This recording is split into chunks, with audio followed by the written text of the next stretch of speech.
İlk dəfə səni görəndə ürəyimə işıq saçdı.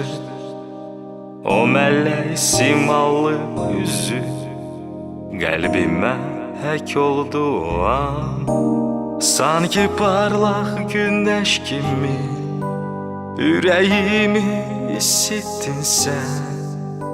Sevəcəm sevgilim səni, unutma bunu heç zaman.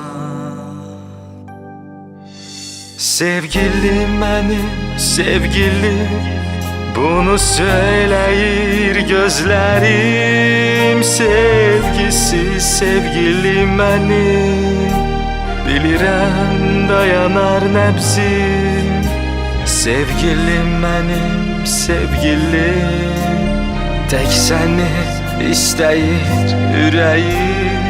Sevgisiz sevgilim mənim, qorxuram dayanar qəlbim. İlk dəfə səni görəndə ürəyimə işıq saçdı. O mələk simalı üzü qəlbimə hək oldu o an. Sanki parlaq günəş kimi ürəyimi isitdin sən. Sevəcəm sevgilim səni, unutma bunu heç zaman. Sevgilim mənim, sevgilim, bunu söyləyir gözlərim. Sevgisiz sevgilim mənim, bilirəm dayanar nəbzim. Sevgilim mənim, sevgilim, tək səni istəyir ürəyim.